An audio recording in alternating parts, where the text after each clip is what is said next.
नमस्कार, आप सभी का स्वागत हेलो किसान में। मैं हूं मुकुल शर्मा।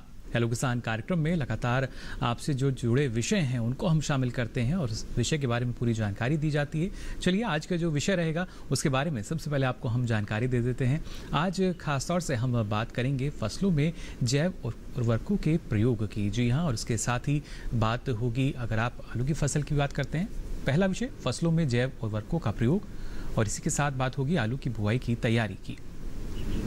काफ़ी महत्वपूर्ण विषय हमारे आज के, और इन विषय से संबंधित अगर आप कुछ सवाल पूछना चाहते हैं, कुछ जानकारी लेना चाहते हैं, तो आप हमारे टोल फ्री नंबर नोट कर सकते हैं। ये नंबर है 1800-113060। इसके साथ ही 1800-113061। इन नंबर्स पर आप हमें कॉल कर सकते हैं और आपके सवालों के जवाब देने के लिए दो बेहद ही खास मेहमान हमारे साथ जुड़े हैं। इनका भी परिचय आपसे हम करा देते हैं। हमारे साथ स्टूडियो में मौजूद हैं डॉक्टर YV सिंह जी। आप प्रधान वैज्ञानिक हैं सूक्ष्म जीव विज्ञान संभाग के, पूसा, नई दिल्ली से। बहुत बहुत स्वागत डॉक्टर सिंह आपका। और इसके साथ ही हमारे साथ जुड़े हैं डॉक्टर VK गुप्ता जी। आप प्रधान वैज्ञानिक हैं केंद्रीय आलू अनुसंधान संस्थान मोदीपुरम, मेरठ से। बहुत बहुत स्वागत डॉक्टर गुप्ता आपका भी। धन्यवाद।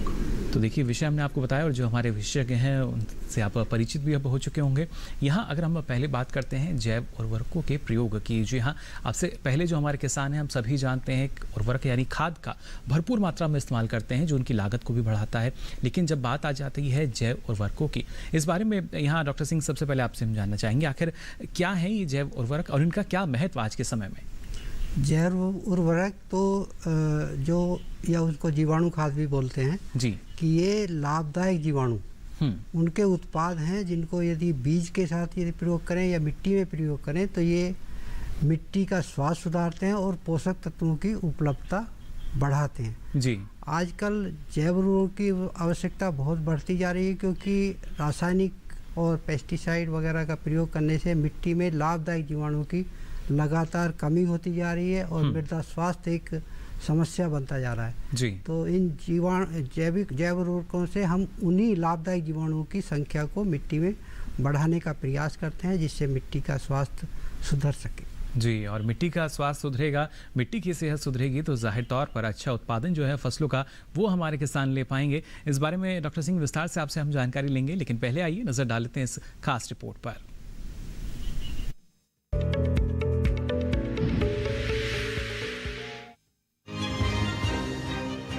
जैव उर्वरक उन उर्वरकों को कहते हैं जो जंतुओं या वनस्पतियों से प्राप्त होते हैं, जैसे खाद, कंपोस्ट, जो कि फसल में बेहतर पैदावार के लिए प्रयोग में लाई जाती है। भूमि की उर्वरता को टिकाऊ बनाए रखते हुए सतत फसल उत्पादन के लिए कृषि वैज्ञानिकों ने प्रकृति प्रदत्त जीवाणुओं को पहचान कर उनसे कई प्रकार के पर्यावरण हितैषी उर्वरक तैयार किए हैं। फसलों में जैव उर्वरकों के इस्तेमाल करने से वायुमंडल में मौजूद नाइट्रोजन पौधों को सुगमता से उपलब्ध होती है और भूमि में पहले से मौजूद अघुलनशील फास्फोरस आदि पोषक तत्व घुलनशील अवस्था में परिवर्तित होकर पौधों को आसानी से उपलब्ध होते हैं। जीवाणु प्राकृतिक है, इसलिए इनके प्रयोग से भूमि की उर्वरा शक्ति बढ़ती है और पर्यावरण पर विपरीत असर नहीं पड़ता। जैव उर्वरक रासायनिक उर्वरकों के पूरक है। रासायनिक उर्वरकों के पूरक के रूप में जैव उर्वरकों का प्रयोग करने से किसान बेहतर परिणाम प्राप्त कर सकते हैं। जैव उर्वरक विशेष सूक्ष्म जीवों एवं किसी नमी धारक पदार्थ के मिश्रण है। विशेष सूक्ष्म जीवों की निर्धारित मात्रा को किसी नमी धारक धूल्य पदार्थ जैसे चारकोल, लिग्नाइट में मिलाकर जैव उर्वरक तैयार किए जाते हैं। ये कल्चर के नाम से बाजार में उपलब्ध है। वास्तव में जैव उर्वरक एक प्राकृतिक उत्पाद है। इनका उपयोग विभिन्न फसलों में किया जा सकता है। इनके उपयोग का भूमि पर कोई दुष्प्रभाव नहीं पड़ता है, बल्कि ये भूमि के भौतिक व जैविक गुणों में सुधार कर उसकी उर्वरा शक्ति को बढ़ाने में सहायक होते हैं। जैविक खेती में जैव उर्वरकों की महत्वपूर्ण भूमिका होती है। जीवाणु खाद का प्रभाव धीरे धीरे होता है। हमारे खेत की 1 ग्राम मिट्टी में लगभग 2-3 अरब सूक्ष्म जीवाणु पाए जाते हैं, जिसमें मुख्यतः बैक्टीरिया, फफूंद, कवक, प्रोटोजोआ आदि होते हैं, जो मिट्टी की उर्वरा शक्ति बढ़ाने व फसल उत्पादन की वृद्धि में अनेक कार्य करते हैं। आज के बदलते दौर में किसान जैविक विधि से खेती करने लगे हैं। जैसे जैसे जैविक उत्पादों की मांग बाजार में बढ़ रही है, किसान जैविक खेती की ओर आकर्षित हो रहे हैं। जैविक उर्वरकों का इस्तेमाल से न सिर्फ पर्यावरण संरक्षित हो रहा है, बल्कि इससे किसान भी अच्छा कमा रहे हैं।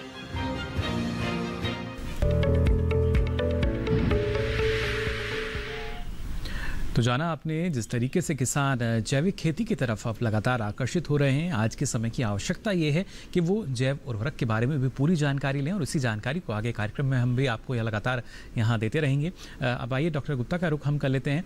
डॉक्टर गुप्ता, आलू की अगर बात हम करते हैं, आमतौर पर हम देखते हैं अक्टूबर के पहले सप्ताह से इसकी बुआई हमारे किसान शुरू कर देते हैं, लेकिन अभी का जो समय है, क्या उसमें जो किसान हैं अगेती किस्मों का चयन करें और जो किसान मुख्य समय में इसको लगाते हैं उन्हें कौन सी बातों का ख्याल रखना चाहिए तैयारी के लिए?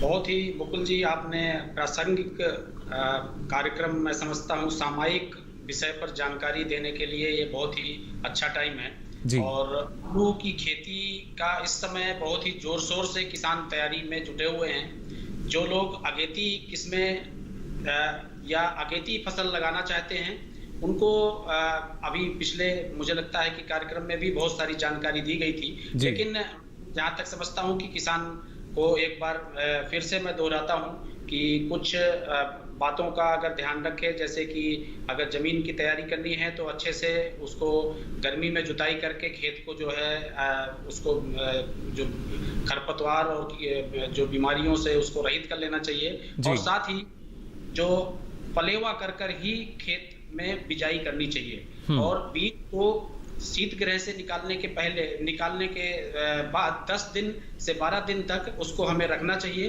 जिससे कि उसमें कल्ले अच्छे निकल आए और साबुत बीज ही का उपयोग करना चाहिए जो अगेती लगा रहे हैं, क्योंकि इस समय तापमान अधिक होता है और तापमान अगर हम काट के बीज बोएंगे तो उसमें सड़ने की संभावना होती है। जी, ये तो प्रमुख सावधानियां हैं डॉक्टर गुप्ता। इसके अलावा और भी जानकारी आपसे हम आगे लेंगे, लेकिन पहले आइए नजर डाल लेते हैं इस खास रिपोर्ट पर।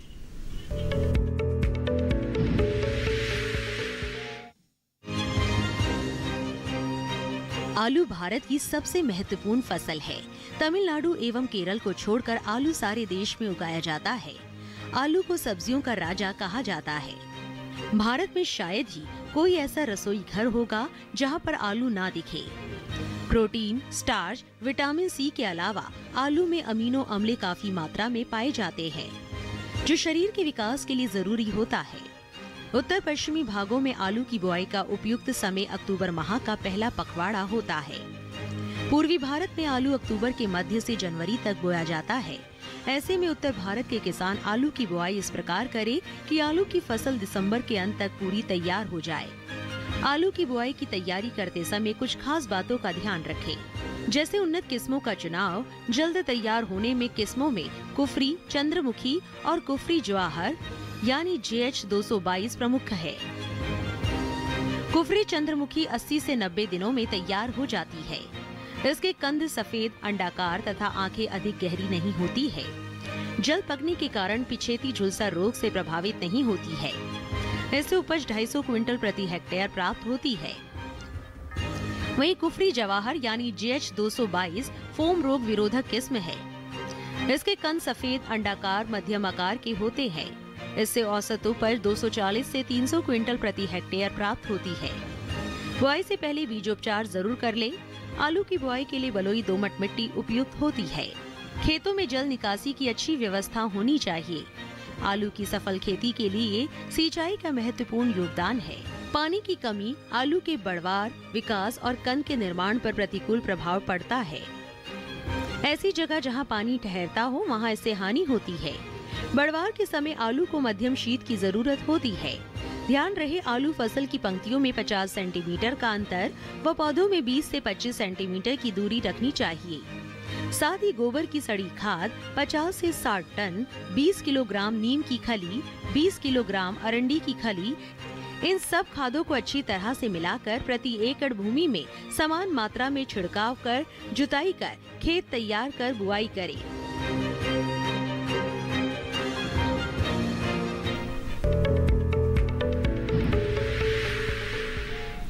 तो जाना आपने किन किन बातों का ख्याल आपको रखना होगा अगर आप आलू की बुआई करना चाहते हैं, उसके लिए किस तरह की तैयारी जो है वो काफ़ी अहम मानी जाती है। उसके साथ ही जो तैयारी हम बता रहे हैं यानी जैव उर्वरक, इसका जो प्रयोग है कैसे आप कर सकते हैं।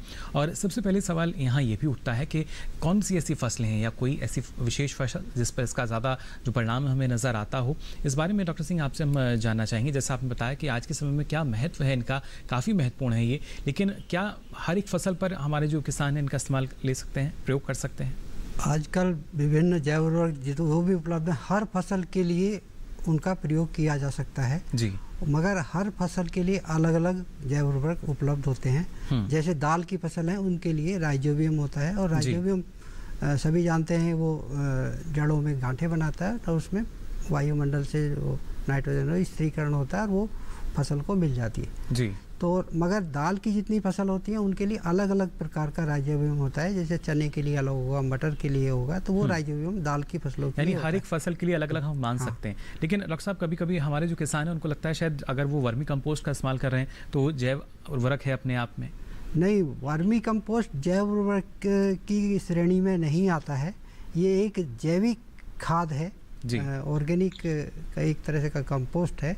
ये बायो फर्टिलाइजर या जैव उर्वरक की कैटेगरी में नहीं आता है। कई बार किसान इसको जैव उर्वरक समझ लेते हैं, वो अलग कैटेगरी है, इसलिए समझना जरूरी। जैव उर्वरक जो है लाभदायक जीवाणु के उत्पाद हैं, और उसमें उस उत्पाद को में करोड़ों की संख्या में जीवाणु होते हैं जिसको हम देते हैं, और वो प्रयोग करने से उनकी मिट्टी में जो उनका जो रोल होना चाहिए वो करते हैं और पोषक तत्वों की उपलब्धता बढ़ाते हैं। जी बिल्कुल। तो देखिए किस तरीके से जो हमारे जैव उर्वरक हैं वो अपना प्रयोग जाहिर तौर पर जब किसान उनका प्रयोग करते हैं किस तरीके से एक सकारात्मक परिणाम किसान को मिलने लगते हैं। और ना सिर्फ हरी खाद जो है या फिर हम वर्मी कंपोस्ट की बात करें, गोबर खाद की बात की जाए, जैव उर्वरक जो है वैज्ञानिक विधि से तैयार किए जाते हैं वो अलग हैं। कल्चर जिसका आपने हमारी रिपोर्ट में भी जिक्र सुना होगा, तो आवश्यक यही कि जो किसान हैं इनको जाने समझें और फिर इनका इस्तेमाल भी कर सकें।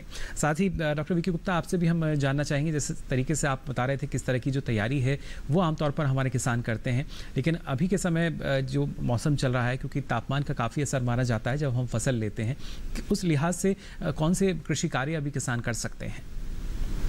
देखिए अभी किसान भाई अगेती फसल, अगर जो हमारे उत्तर भारत के किसान हैं, साधारणतः हमारे भारतवर्ष में आप सभी जानते हैं कि आलू साल भर कहीं ना कहीं होता रहता है, लेकिन जो हमारा उत्तर भारत के मैदानी इलाके हैं वहां पर लगभग 90% आलू हमारे इन्हीं क्षेत्रों से आता है। तो इन क्षेत्रों में हमारे जो किसान भाई हैं वो इस समय तापमान क्योंकि अगेती के हिसाब से ही चल रहे हैं और मुख्य फसल के लिए अभी थोड़ा समय लगेगा, तो या वो खेत की तैयारी करें या तो अगेती फसल का जो है चुनाव कर वो अगेती फसल की बुआई कर लें। जी बिल्कुल, वो अगेती फसलें जो हैं उनको भी ले सकते हैं। और इसी में किस्मों की अगर बात की जाए डॉक्टर गुप्ता, कौन सी प्रमुख किस्में हैं जिनका चयन करके अच्छा उत्पादन ले सकते हैं?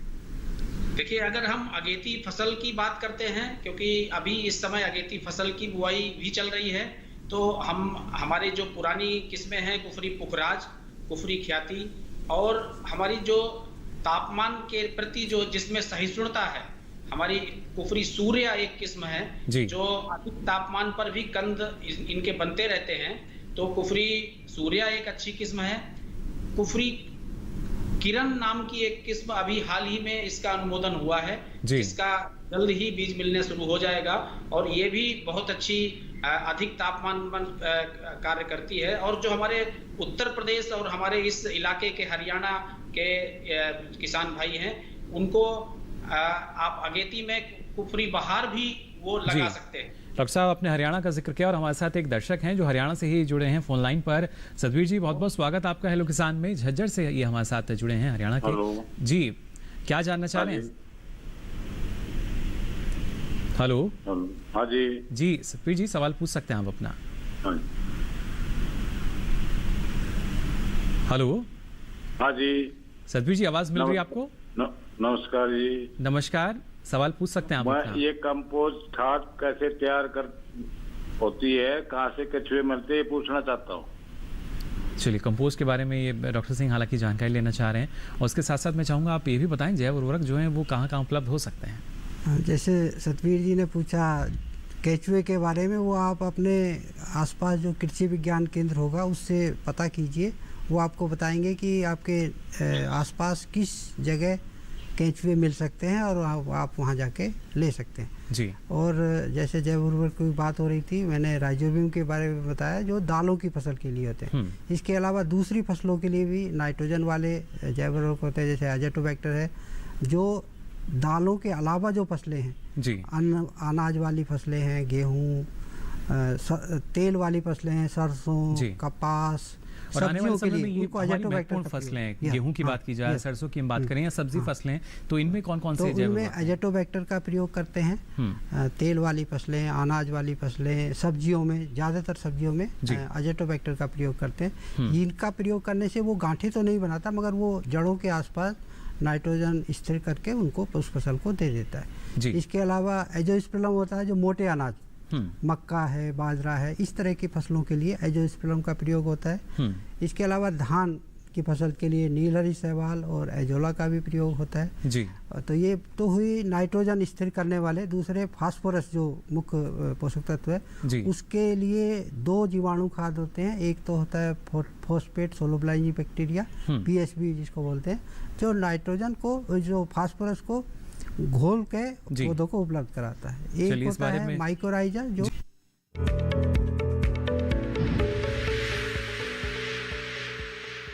अरे भाई सुना नहीं क्या, केसीसी ने किसानों का जिंदगी बदल दिया है।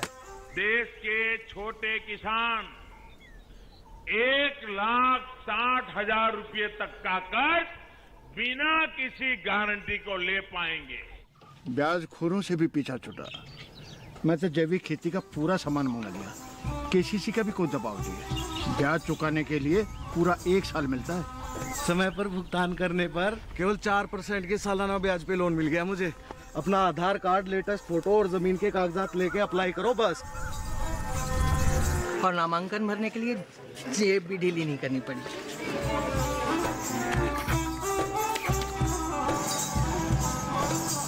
चाचा, उधार चुकाने के 24 घंटे के बाद उतने ही पैसे वापस निकाल सकते हैं। केसीसी ने किसानों की जिंदगी वाकई बदल दी है। तो आप भी किसान क्रेडिट कार्ड अपनाएं और सहजता से ऋण पाएं।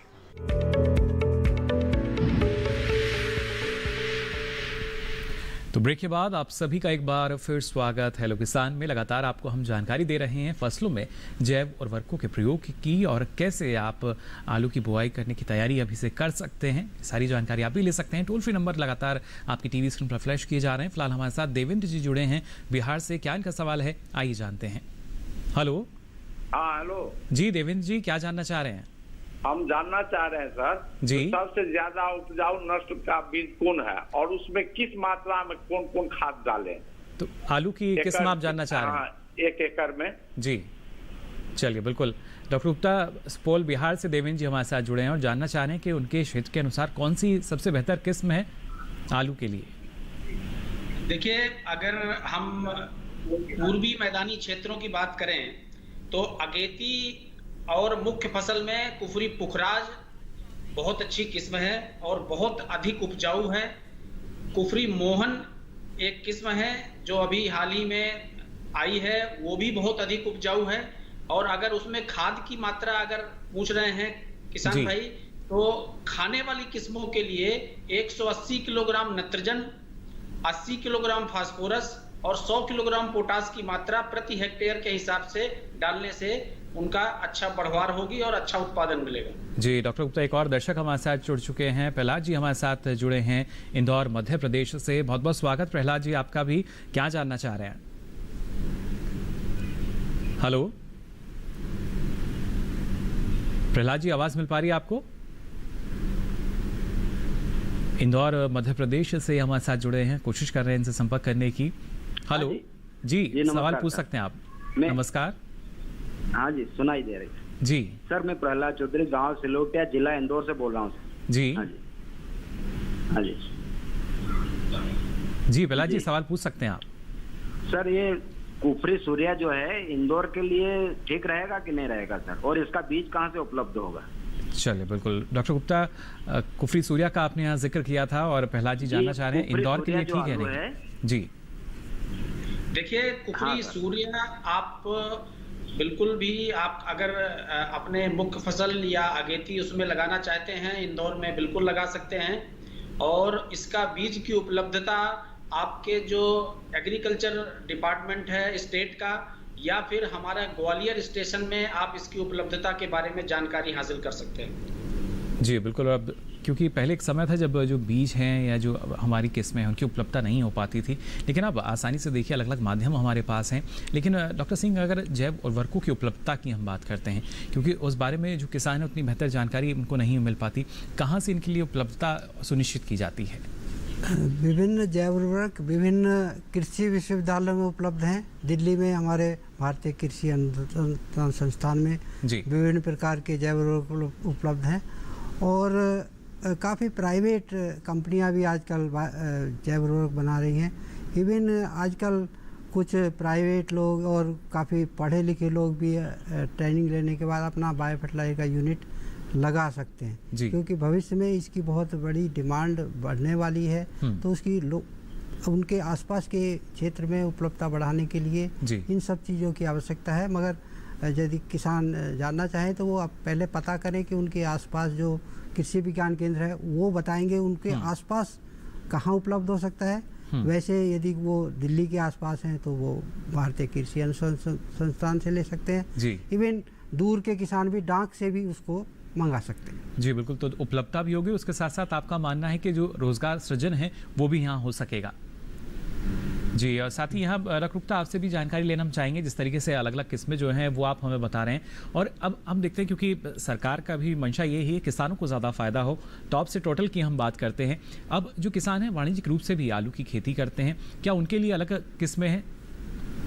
देखिए ये आलू की जितनी भी किस्में हैं हमारी उनको हम मुख्य तौर पर 3 से 4 भागों में बांट सकते हैं। एक तो हमारी खाने की किस्में हैं जो सब्जी के रूप में उपयोग होती हैं, और दूसरी किस्में हैं जो प्रसंस्करण के लिए उपयोग होती हैं। खाने की किस्मों में भी कई ग्रुप बना सकते हैं आपकी, कुछ अगेती होती हैं, कुछ मध्यम मैच्योरिटी की होती हैं, और कुछ लेट में आती हैं। डॉक्टर गुप्ता, इस पर जानकारी आपसे हम आगे लेंगे। एक दर्शक हमारे साथ जुड़ चुके हैं हिमाचल प्रदेश से, ज्योतिराम जी, इनसे हम इनका सवाल जान लेते हैं। हेलो जी, बहुत बहुत स्वागत आपका ज्योतिराम जी, क्या जानना चाह रहे हैं? मैं सूर्या कुफरी का बीज पूछना चाहता हूँ जी। ये कितने दिन में तैयार हो जाता है जी? कितने दिन में तैयार हो जाएगा ये आप जानना चाह रहे हैं? चलिए, कौन सी किस्म? जी, कुफरी सूर्या के बारे में जानना चाह रहे हैं। सोलन हिमाचल प्रदेश से हमारे साथ जुड़े हैं। कितने दिन में तैयार हो जाता है ये बीज? अच्छा, देखिए कुफरी सूर्या अगर हम हिमाचल प्रदेश के हिसाब से बात करें तो ये 80 से 90 दिन में तैयार हो जाएगी, या जहां पर गर्म इलाके हैं। और अगर आप नीचे आ जाएंगे, आप सोलन से नीचे और कालका हरियाणा के जो एरिया में गर्म इलाके में आ जाएंगे, वहां पे 75 से 80 दिन में तैयार हो जाएगी। जी बिल्कुल। तो देखिए 80 से 90 दिन का समय लगता है, और इसके साथ साथ आवश्यक यही कि आप सही जानकारी सही समय पर भी लेते रहें। हमारे साथ एक और दर्शक फोन लाइन पर जुड़ चुके हैं। बहुत बहुत स्वागत आपका हेलो किसान में, क्या जानना चाह रहे हैं? रवि जी हमारे साथ जुड़े हैं बिहार से। हेलो रवि जी, आवाज मिल पा रही है आपको? हेलो जी, आपसे गुजारिश करना चाहेंगे अपने टीवी सेट का वॉल्यूम आप बंद कर दें, आसानी होगी इससे हमें आपका जो सवाल है वो सुनने में। जी, सवाल पूछ सकते हैं आप अपना। सर बोल रहे थे बिहार के खगड़िया जिला में आलू की बुआई अगेती कब से चालू होगा? जी, कौन से जिले से बात कर रहे हैं आप? खगड़िया डिस्ट्रिक्ट, अगड़िया बिहार से हमारे साथ जुड़े हैं। डॉक्टर गुप्ता जानना चाह रहे हैं अगेती आलू के लिए कब से बुआई शुरू कर दें? कब से शुरू आलू की बुआई? जी डॉक्टर गुप्ता। बिहार में साधारणतः जो आलू की बुआई है वो नवंबर के प्रथम सप्ताह में शुरू होती है, और अगर हम अगेती लगाना चाहते हैं तो आप अक्टूबर के अंत में या प्रथम सप्ताह तक आप इसको लगा सकते हैं। और अगर जो फसल है वो आप प्रथम सप्ताह नवंबर से लेके द्वितीय या तृतीय सप्ताह तक बुआई कर सकते हैं। जी बिल्कुल, तो सही समय पर देखिए आप बुआई करेंगे तो अच्छा उत्पादन भी आपको मिल सकेगा। और अच्छे उत्पादन के लिए अक्सर हमारे जो किसान हैं असंतुलित मात्रा में उर्वरकों का इस्तेमाल करते हैं, लेकिन अब विकल्प हमारे पास है, बेहतर विकल्प, वो भी जैव उर्वरक। इनका डॉक्टर सिंह, लेकिन प्रयोग की हम बात कर रहे हैं, इस्तेमाल की हम बात कर रहे हैं, लेकिन कैसे किया जाता है इसका प्रयोग? क्योंकि आमतौर पर तो हम देखते हैं जो खाद है किसान अलग अलग अवस्थाओं में डालते हैं, इनके लिए किस तरह की अवस्थाएँ रहती हैं? जैव उर्वरक का प्रयोग 3 तरीके से कर सकते हैं। एक तो बीज उपचार है, जो फसलों में सभी में बीज उपचार किया जा सकता है, और जिन फसलों की रोपाई होती है उनकी पौध का उपचार किया जा सकता है। तीसरा तरीका होता है मिट्टी में मिलाने का, आखिरी जुताई के समय उसको कंपोस्ट या खाद वगैरह में मिला के उसको छिटक के और उसको मिट्टी में मिला दिया जाता है। मगर सबसे अच्छा होता है कि वो बीज का उपचार करें या पौध का उपचार करें, क्योंकि ये जीवाणु हैं, जड़ के आसपास रहेंगे तो ज़्यादा अच्छा काम करेंगे और वो उनके लिए सस्ता भी होगा। जी बिल्कुल, तो लागत भी यानी देखिए हमारे किसान के लिए कम पड़ती है। फिलहाल दिनेश जी हमारे साथ जुड़े हैं बुलंदशहर उत्तर प्रदेश से। दिनेश जी बहुत बहुत स्वागत आपका, क्या जानना चाह रहे हैं? ये जानना चाह रहा हूँ, मैं यूपी उत्तर प्रदेश बुलंदशहर डिस्ट्रिक्ट से बोल रहा हूँ, दिनेश कुमार जी। ये जैविक खाद मिलेगा कहाँ? जैव उर्वरक के बारे में आप जानना चाह रहे हैं, कहाँ से उपलब्ध होगा? हाँ, आप तो बुलंदशहर से हैं, ज़्यादा दिल्ली से ज़्यादा दूर नहीं है। आप कभी भी पूसा संस्थान में आके जैव उर्वरक जो भी आपको चाहिए वो ले सकते हैं। जी बिल्कुल, साथ ही डॉक्टर सिंह जिस तरीके से आप बता रहे थे किस तरीके से प्रयोग किया जाता है, लेकिन जब हम बात करते हैं किसी भी नई तकनीक को लेकर या अलग अलग जो उपाय हमारे किसान करते हैं, किस तरह की सावधानी उन्हें रखनी चाहिए इस दौरान? जो जैव उर्वरक जैसे मैंने बताया, उनका बीज उपचार करना है, पौध का उपचार करना है, मगर अभी सभी लोग जानते हैं कि उनकी बीमारियों के उपचार के लिए भी फफूंदीनाशक वगैरह का भी उपचार उनको करना होता है। तो ये सावधानी रखें कि पहले फफूंदीनाशक से, जैसे आलू हो या कोई भी फसल हो, उसका उपचार करें, उसके बाद जैव उर्वरकों से उसका उपचार करें और उसके बाद बुआई करें। और दोनों उपचारों के बीच कम से कम 1 घंटे का गैप रखें और पहले फफूंदीनाशक से उसका उपचार करें, उसके बाद जैव उर्वरक से, उसके बाद इसकी बुआई करें। जी, और जब हम उर्वरक की बात करते हैं डॉक्टर सिंह, क्योंकि अब नई तकनीक है, फर्टिगेशन के बारे में भी हमारे किसान जानते हैं, यानी जब आप सिंचाई करते हैं तो उसी के साथ जो खाद है वो फसल में दिया जाता है। जो हमारे जैव उर्वरक हैं ये भी तरल रूप में आते हैं, वहाँ पर किस तरीके से इस्तेमाल करना होगा किसानों को? आजकल तरल रूप में भी जैव उर्वरक उपलब्ध हैं, उनको फर्टिगेशन में या जो ड्रिप इरिगेशन करते हैं उसके साथ उसको दिया जा सकता है, क्योंकि वो उसमें भी बहुत अच्छे उनको परिणाम मिलते हैं, क्योंकि तभी भी वो जड़ के आसपास पहुंच जाता है और उसका अच्छा लाभ उन किसानों को मिलता है। चलिए बिल्कुल, इस बीच एक और दर्शक हमारे साथ जुड़े हैं, रणधीर यादव जी हमारे साथ जुड़े हैं फोन लाइन पर। बहुत बहुत स्वागत आपका, क्या जानना चाह रहे हैं रणधीर जी? कानपुर उत्तर प्रदेश से हमारे साथ जुड़े हैं। हेलो रणधीर जी, आवाज़ मिल पा रही है आपको? लगातार अलग अलग राज्यों से जो दर्शक हैं वो हमारे साथ जुड़ रहे हैं। फिलहाल हम कोशिश कर रहे हैं रणधीर जी से बातचीत करने की। हेलो रणधीर जी, आवाज़ मिल पा रही है? फिलहाल संपर्क हमारा रणधीर जी के साथ नहीं हो पा रहा है, कोशिश करेंगे दोबारा, अगर ये हमारे साथ जुड़ते हैं इनके सवाल को हम शामिल करें। और खासतौर से डॉक्टर गुप्ता, जिस तरीके से आप हमें बता रहे थे, खास जो चयन है यानी जो किस्मों की हम बात करते हैं, तो अब किसान भी जागरूक नज़र आते हैं कि कौन सी किस्म का चयन करना है, ना सिर्फ क्षेत्र विशेष के लिए बल्कि जो आलू के ज़रिए कई उत्पाद भी क्योंकि अब तैयार किए जाते हैं, तो उस हिसाब से किसानों को किस्मों का चयन करना चाहिए। बिल्कुल, देखिए जो आज हमारा टॉपिक है कि बुआई और उस आलू की हम जो खेती की जो तैयारी करना है, तो उनमें सबसे महत्वपूर्ण जो हमारा विषय है वो है किस्मों का चयन जी। और किस्मों का चयन जब हम बात करते हैं तो किसान भाई, मुझे लगता है कि जो हमारे किसान भाई इस कार्यक्रम को देख रहे हैं वो कागज पेन में 4-5 महत्वपूर्ण बिंदुओं पर जरूर अपने एक नोट करके रखें कि क्या हमारे बाजार जो नजदीकी बाजार हैं उन बाजार में किस तरीके की किस्म सब्जी के रूप में बिकती है, हम उन्हीं किस्मों को लगाएं जिससे कि हमारी बिक्री करने में कोई आगे परेशानी का सामना ना करना पड़े।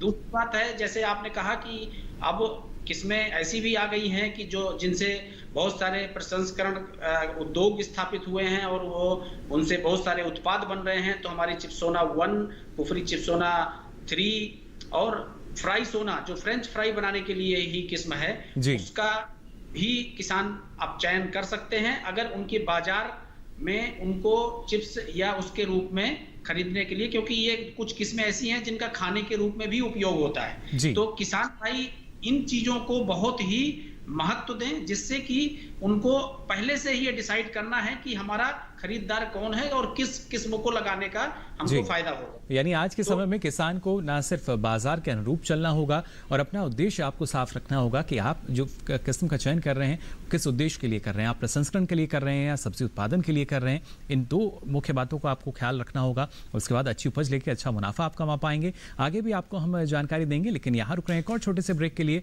जल्द हाजिर होंगे। आप बने रहिए दूरदर्शन किसान पर।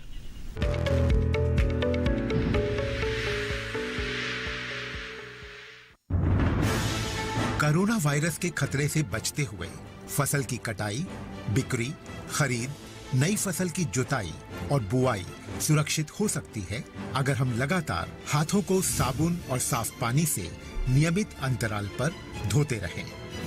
नाक, मुंह को मास्क, गमछे या कपड़े से ढक कर रखें। आंख, कान, नाक, मुंह न छुएं। आपस में 2 गज की दूरी बनाए रखें। मास्क और 2 गज की दूरी के मंत्र को अभी हमें छोड़ना नहीं है। फसलों की बुवाई एवं कटाई करते समय आपस में कम से कम 2 गज की दूरी बनाए रखें। फसल की कटाई करने के बाद छोटे छोटे ढेरों में इकट्ठा करें। कृषि के औजारों की समय समय पर सफाई करें। एक दूसरे के साथ औजारों की अदला बदली न करें। श्रमिकों के शौचालयों और हाथ धोने की जगह की ठीक से सफाई जरूरी है। बुआई, कटाई एवं मड़ाई के दौरान इस बात का ध्यान रखें कि इन स्थानों के आसपास कोई थूके नहीं। कंबाइन, हार्वेस्टर, थ्रेशर, जुताई और बुआई की मशीनों को इस्तेमाल से पहले साफ करें। मशीनों के इस्तेमाल से पहले और इस्तेमाल के बाद हाथ साबुन से साफ करें। वाहनों, बोरियों, थैलियों और पैकिंग के दूसरे सामान की साफ सफाई पर भी खास ध्यान दें। खरीद केंद्र पर आने से पहले किसानों एवं श्रमिकों की जांच। खरीद केंद्रों पर भीड़ न लगाएं एवं किसानों को बारी बारी से बुलाएं। गोदामों पर खरीदी हुई फसल को लेने में शीघ्रता करें ताकि किसानों एवं श्रमिकों को रुकना ना पड़े। कोरोना के खतरे से बचाव और अधिक जानकारी के लिए आरोग्य सेतु ऐप डाउनलोड करें। देश में खाद्य सुरक्षा के ये सिपाही भोजन की निरंतर उपलब्धता को सुनिश्चित करते हैं। किसान स्वस्थ रहें, तभी हम कोरोना वायरस से जीत पाएंगे, आगे बढ़ पाएंगे। किसान सबल, देश प्रबल।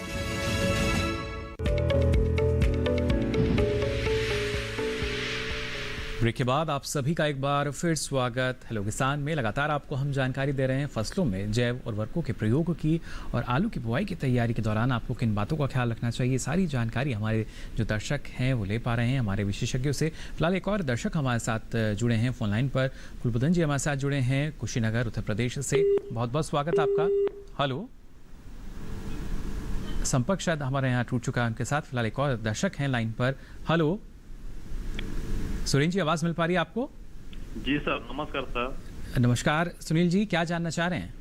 जी सर, मैं बिहार सासाराम से बोल रहा हूँ। मैं ये जाना आलू अनुसंधान केंद्र, जो केंद्रीय अनुसंधान केंद्र पटना है, वहाँ से उन्नत बीज मिल सकता है आलू का? जी, तो आप ये जानना चाह रहे हैं, रोहतास से आप जुड़े हैं हमारे साथ। वहाँ के कोई नंबर या कोई प्रोवाइड करवाते हैं? चलिए बिल्कुल। डॉक्टर गुप्ता हमारे साथ सुनील जी जुड़े हैं। कैसे संपर्क साधा जाए कि बीज की उपलब्धता हो सके?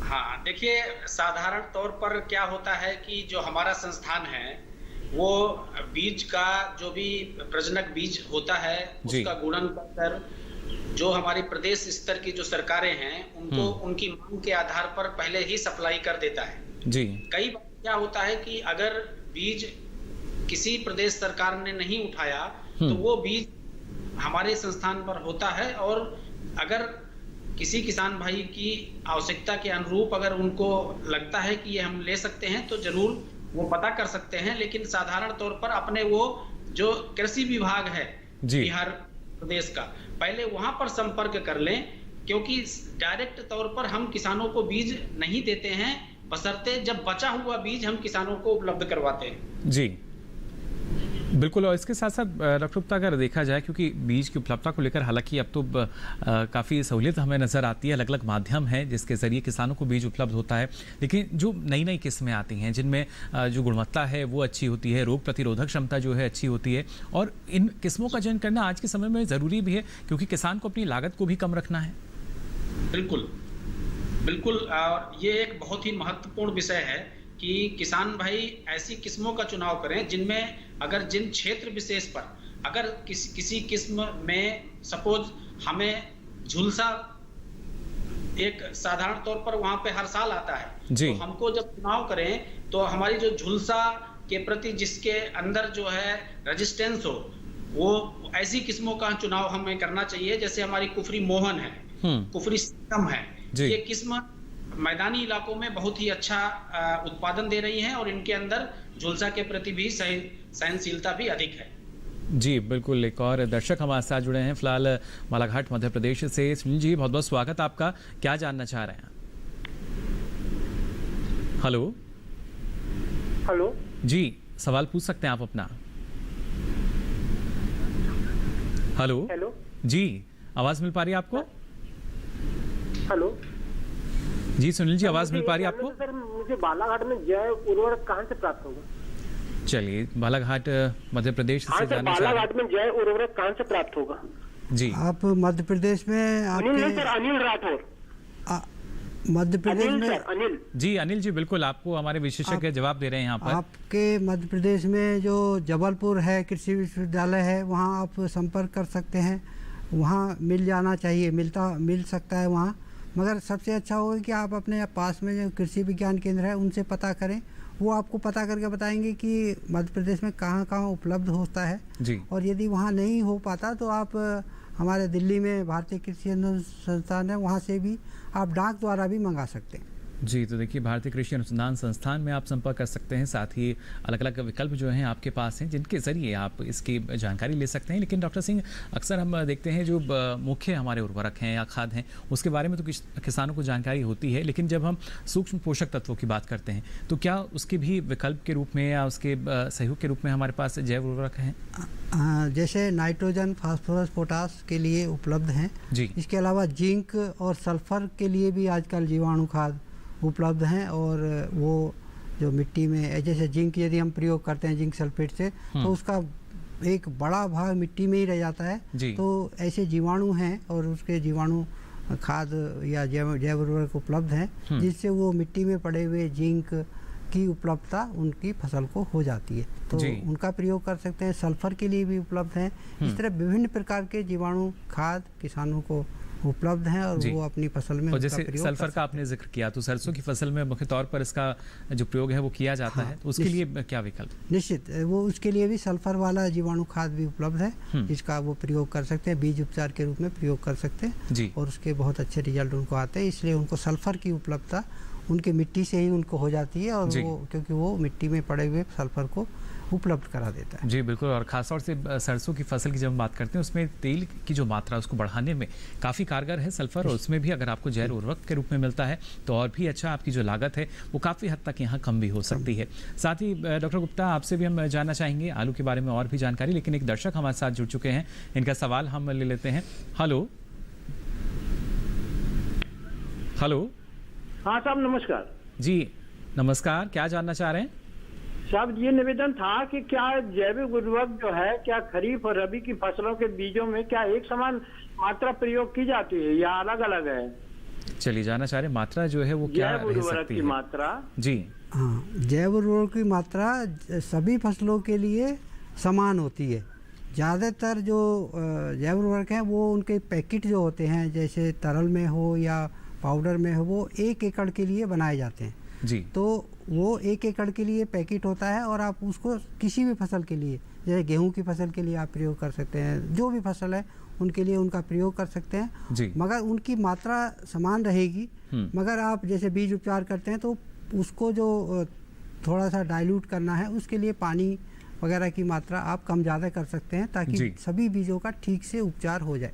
जी बिल्कुल, जो बीज है वो उपचारित हो सके। और डॉक्टर गुप्ता, इस बात से आप भी सहमत होंगे कि जैसे किसान तैयारी की बात करते हैं तो उससे पहले जो मिट्टी की जांच है ज़रूर कराएं और उसमें भी देख लें कौन कौन से पोषक तत्वों की कमी है। बिल्कुल, और ये मैं आपको बताऊं कि हमारे साधारण तौर पर जितने भी फसलें हैं, आलू ही नहीं, किसान भाई को कुछ बिंदुओं पर जरूर अपने खेती शुरुआत करने के पहले कि खेत का चुनाव हमें करना है। पहला काम कि किस खेत में हमको आलू लगाना है या किसी दूसरी किस्म को लगाना है। फिर आपका फसल चक्र क्या होगा जी, उसके साथ अगली कौन सी फसल लेनी है।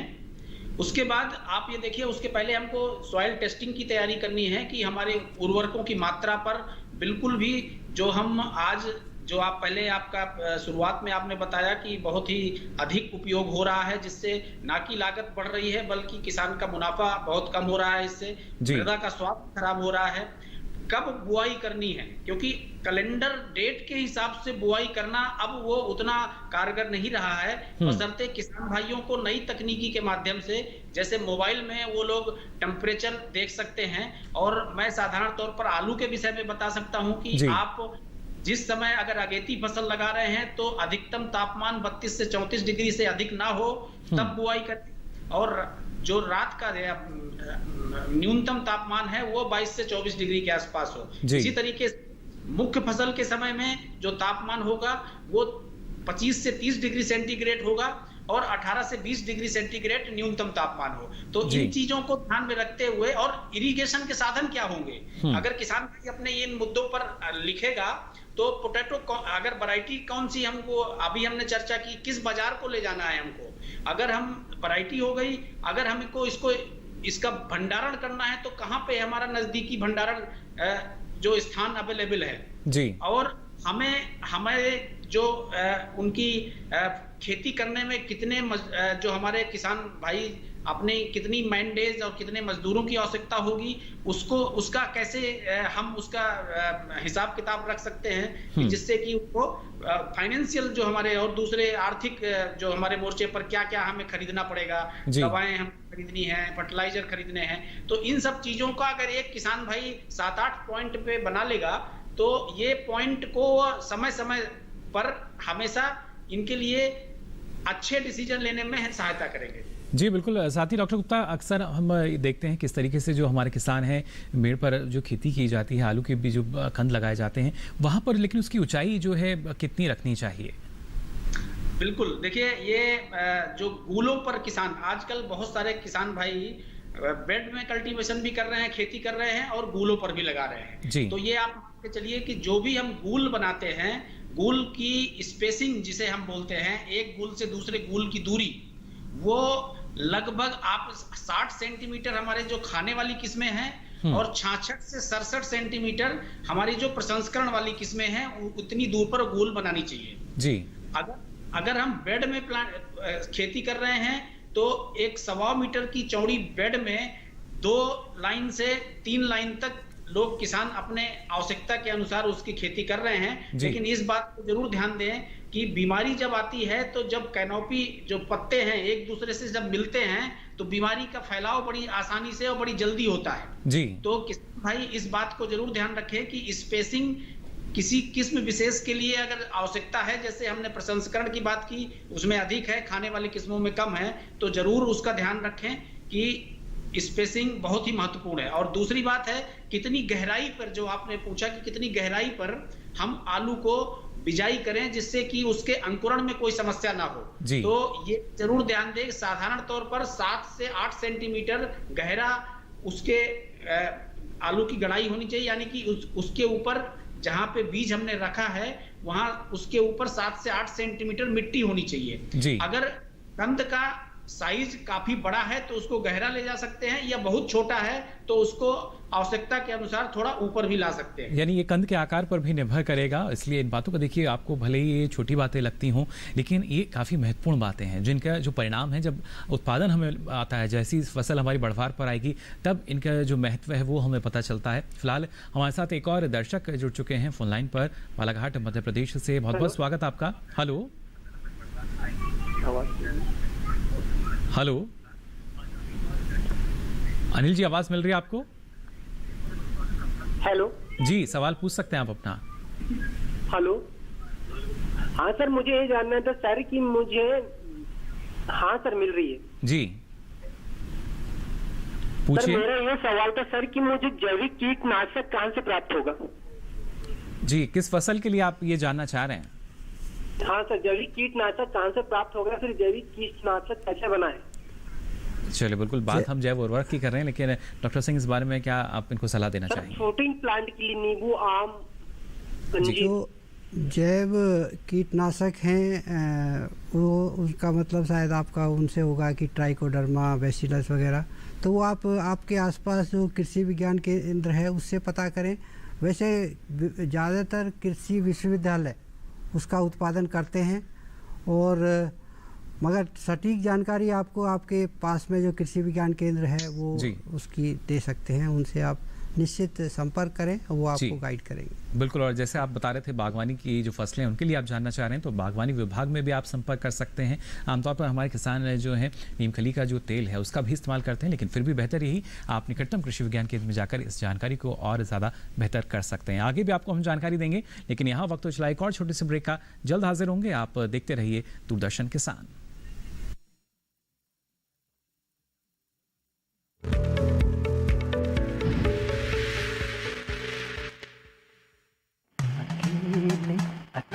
अरे वाह भैया, अकेले अकेले। अरे तू भी ले, पर खाएगा कैसे?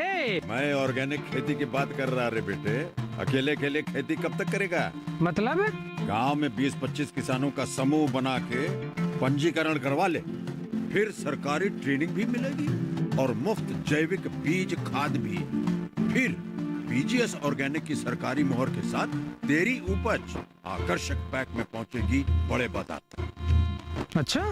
हाँ। अरे भाई, कहाँ चल दिया? सबको साथ लाने, आमदनी बढ़ाने। तो किसान भाई समझ गए ना? साथ मिलकर ऑर्गेनिक खेती कीजिए, अपनी परंपरा को आगे बढ़ाइए, ज्यादा मुनाफा कमाइए। माटी से प्रेम की परंपरा है परंपरागत खेती।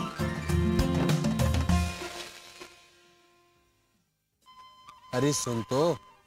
मुझे क्या सुनाना चाहते हो? जो सुनाओ मेरी सौतन को। किसको? अरे वही तुम्हारा मोबाइल फोन जिससे सुबह शाम दिन रात चिपके रहते थे और कहते थे किसान कॉल सेंटर से बातें हो रही हैं। अच्छा, ये बात है। हाँ, क्यों? क्या हुआ? अब बात नहीं होती क्या? अब तो झट से बात हो जाती है। ऐसा क्या? हाँ, अब तो ज्यादा लाइनें और खास तकनीक के कारण खेती के माहिरों से तुरंत बात हो जाती है। और अगर कभी लाइन व्यस्त हो तो अपनी समस्या फोन पर रिकॉर्ड करा दो, वहाँ से फोन आ जाता है और समस्या की हल का मैसेज भी आ जाता है। ये देखो आ गया। अरे वाह, इसका मतलब इंतजार की घड़ी अब खत्म। हाँ। तभी मैं सोचूं कि आजकल मुझ पर इतना प्यार क्यों आ रहा है। कृषि संबंधी समस्याओं का अपनी भाषा में तुरंत हल पाने के लिए पूरे भारत में किसी भी फोन से हेल्पलाइन नंबर पर संपर्क करें। किसानों का दोस्त किसान कॉल सेंटर।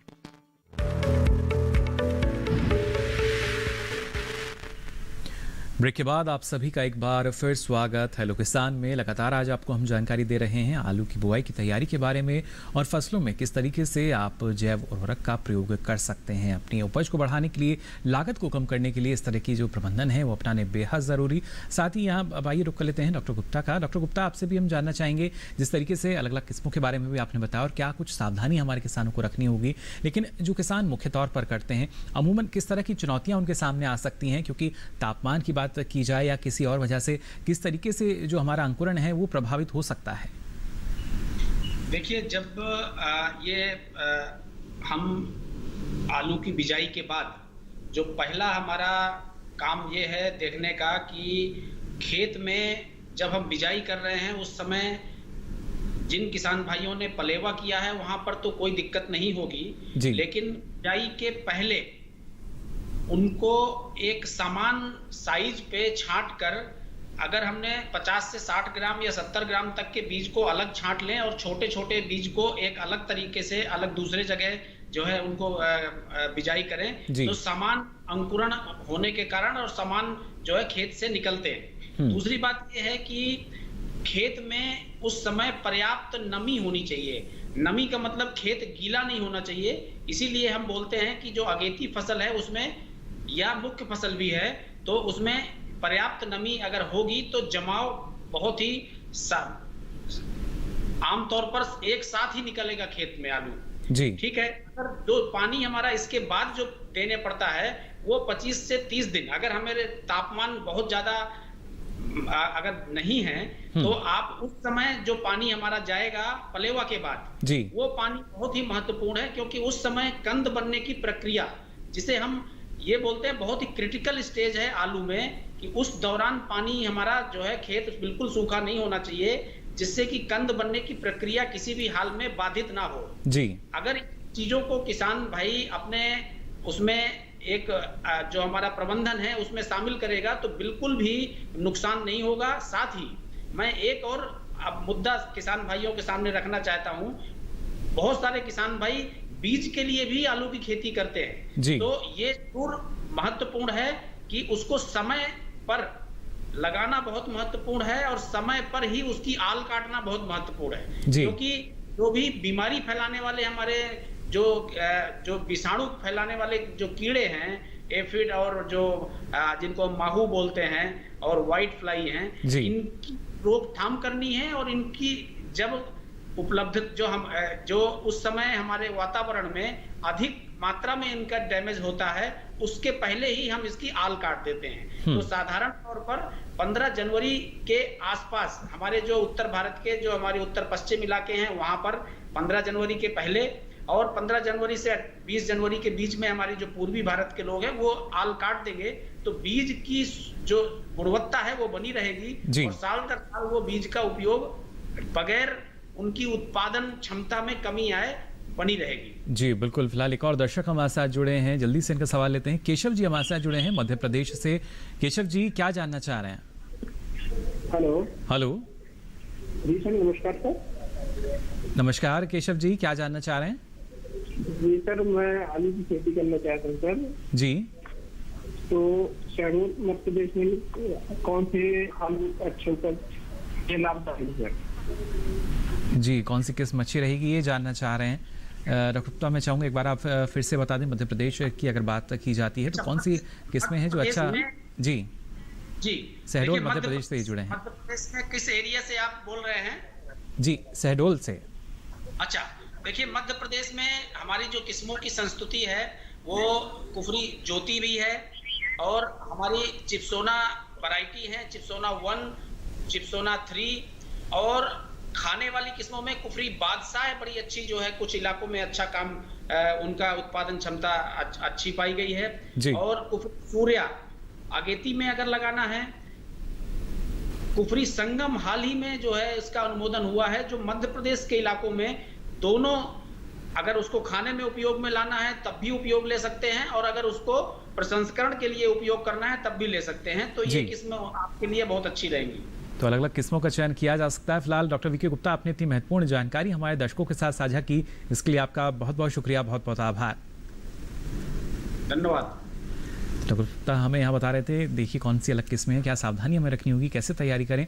साथ ही यहाँ डॉक्टर सिंह आपसे भी हम जानना चाहेंगे, जिस तरीके से जैव उर्वरकों की हमने यहाँ बात की, लेकिन जो फसल के स्वास्थ्य को देखा जाए, उसकी सेहत को देखा जाए, उस लिहाज से भी काफ़ी महत्वपूर्ण और पर्यावरण की सुरक्षा के लिए भी निश्चित रूप से आजकल मिट्टी का स्वास्थ्य और फसलों का स्वास्थ्य एक बड़ा विषय है, उनमें लगातार गिरावट आई है। इसलिए जैव उर्वरक का किसान निश्चित रूप से उसका प्रयोग करें और उसकी उपलब्धता देखें।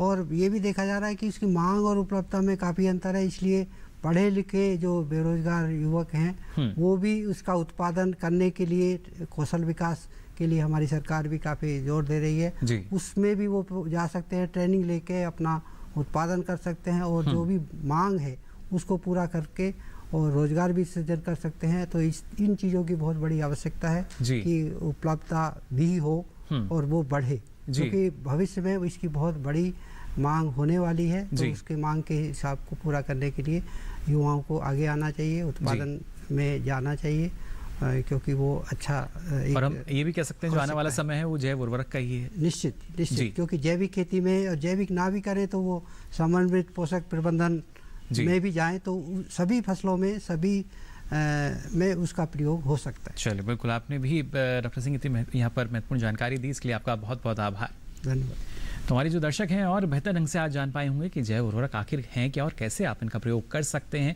साथ ही आलू की खेती के बारे में भी आपने जानकारी ली। अब चलिए हमारे जो कल के विषय रहेंगे उस बारे में भी आपको हम जानकारी दे देते हैं। खासतौर से हमारे जो अगले विषय भी हैं जिससे आप पहले से अपने सवाल तैयार कर लें। बात होगी केले की खेती की और इसके साथ ही आपको जानकारी हम देंगे जो बीजीय फसलों की बुआई एवं सावधानियाँ। अगला विषय हमारा यानी सोमवार का जो आप विषय देख पा रहे हैं जिससे अपने सवाल आप पहले से तैयार कर लें।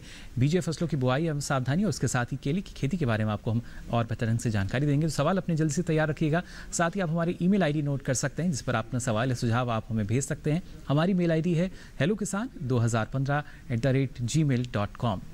साथ ही फेसबुक के जरिए भी आप हमसे जुड़ सकते हैं। आपको फेसबुक पर जाकर हिंदी में टाइप करना होगा हेलो किसान और यहाँ भी अपना सवाल सुझाव आप लिख सकते हैं।